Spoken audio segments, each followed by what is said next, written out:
សួស្តីអ្នកទាំងអស់គ្នាសុខសប្បាយជាទេថ្ងៃនេះខ្ញុំសូមបង្ហាញអំពីវិធីមួយក្នុងការប្រើប្រាស់ Facebook គឺតាក់ទងទៅនឹងការកំណត់ការបិទ teaching បិទការ teach ដូចជានៅពេលដែលបងប្អូនពេលខ្លះគឺមិត្តភ័ក្តិរបស់យើង take រូបឬ take វីដេអូអីផ្សេងមកយើងច្រើនពេកហើយពេលខ្លះយើងអត់ចង់បានអានឹងផងប៉ុន្តែគេចេះតែ take មកច្រើនអញ្ចឹងបងប្អូនអាចមានជំរើសក្នុងការបិទ take ហ្នឹងគឺកុំឲ្យគេ take មកលើ timeline របស់យើងច្រើនពេកឬក៏កំណត់ថាលុះត្រាតែយើងអនុញ្ញាតឲ្យគេ take មកទើបអាចទៅអា take ហ្នឹងអាចរូបភាពហ្នឹងអាចមកលើ timeline របស់យើងបានអញ្ចឹងបងប្អូនអាចទៅ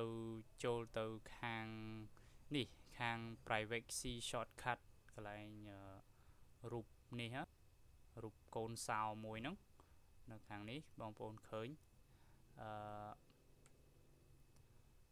អញ្ចឹងយើងចុចទៅលើរូបភាពកូនសោហ្នឹងមក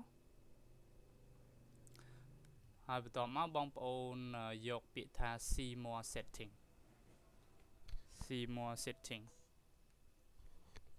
អញ្ចឹងបងប្អូនចុចទៅលើកន្លែង see more setting មក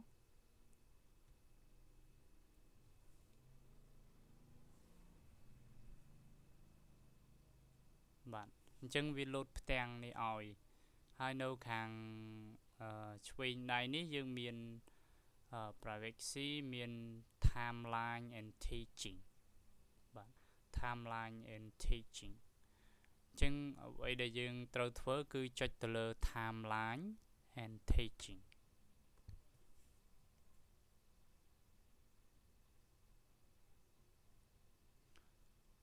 បន្តមកវាលោតផ្ទាំងនេះឲ្យគឺវាមានដាក់ថា who can add thing to my timeline តើនរណាអាចដាក់រូបភាពឬក៏ដាក់ post អីនៅលើ timeline របស់យើងបានកន្លែងនេះអក្សរនេះគេដាក់ថា who can post on your timeline តើនរណាអាច post នៅលើ timeline របស់យើងបានដូចនៅក្នុងបោកខ្ញុំកំណត់ដាក់ friend ប៉ុន្តែបងប្អូនអាច edit បានចុចកន្លែង edit ទៅហើយបងប្អូនរើសទៅ only me បើសិនជាបងប្អូនចង់កំណត់ថាមានតែបងខ្លួនឯងទេដែលអាច post នៅលើ timeline របស់ខ្លួនឯងបានអញ្ចឹងយើងជ្រើសរើសយក only me មកបើសិនជាមិត្តភ័ក្តិវិញអានេះកំណត់ថាមិត្តភ័ក្តិឲ្យតែមិត្តភ័ក្តិយើងនៅក្នុង Facebook គឺអាច post នៅលើ timeline របស់យើងបានអញ្ចឹងបើបងប្អូនចង់ឲ្យគេ post ទេបងប្អូនចុច select យក only me មកហើយបន្ទាប់មក close មកបាទសុំទោសខ្ញុំចុចម្ដងទៀត only me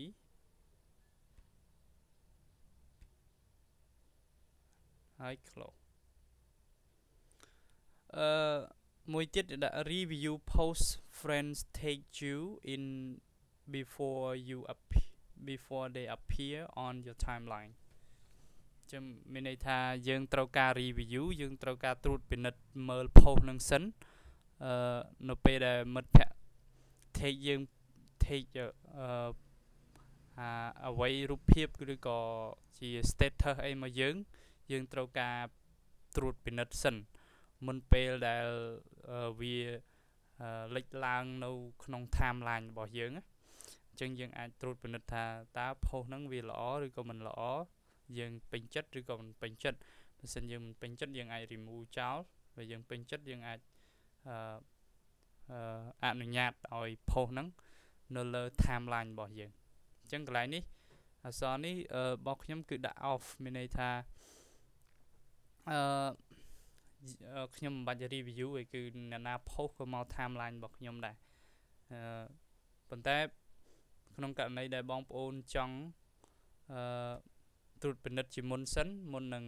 ដាក់ post វាគឺបងប្អូនអាចចុចទៅលើ edit បាទ edit ហើយកន្លែងនេះដាក់ disable ប បងប្អូនគ្រាន់តែដូរវាទៅជា engage enable មក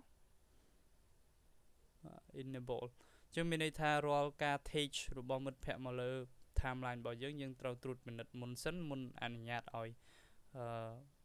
ចេញនៅលើ timeline របស់យើងបាទរួចរាល់ close បាទ on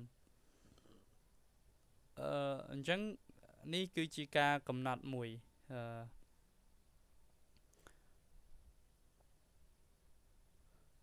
ការកំណត់របស់បងប្អូននៅលើ timeline របស់បងប្អូនគឺយើងអាចកំណត់បែបហ្នឹងបាន and អានេះគឺជាការកំណត់ថានរណាអាចpost ឬក៏ណាការ take របស់យើងអនុញ្ញាតឬក៏មិនអនុញ្ញាតបាទហើយខាងក្រោមនេះគឺជាសំណួរគេដាក់ថា who can see thing on my timeline តើនរណាអាចមើលឃើញនៅអ្វីនៅលើ timeline របស់ខ្ញុំជាងនេះដែល review what other people see on your timeline ត្រួតពិនិត្យអ្វីដែលមនុស្សមើលឃើញនៅលើ timeline របស់យើង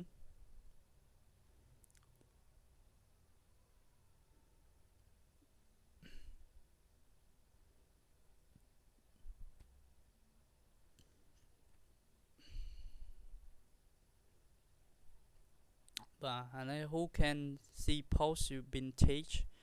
in on your timeline តើនរណាអាចមើលឃើញ take តែមិត្តភ័ក្តិផ្សេង take មកយើងតើនរណាខ្លះអាចមើលឃើញ friend of friend ឬក៏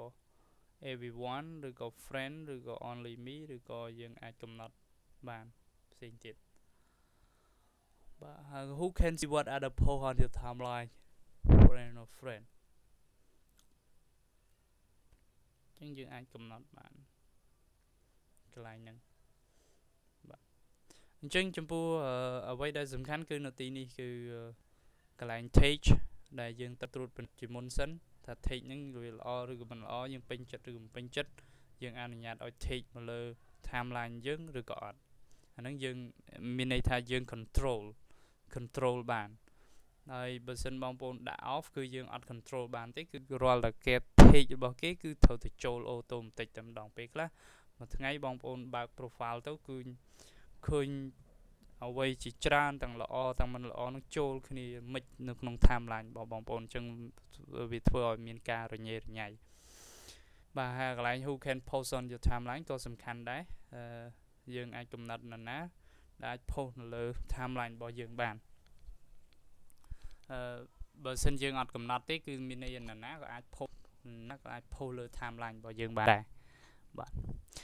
នេះគឺជា privacy មួយគឺជាលក្ខណៈឯកជនមួយដែលយើងអាចគ្រប់គ្រងទៅលើ account Facebook របស់យើងបានបាទអញ្ចឹងចំពោះការបង្ហាញរបស់ខ្ញុំសូមបញ្ចប់ត្រឹមប៉ុណ្ណេះអរគុណច្រើនសូមជម្រាបលា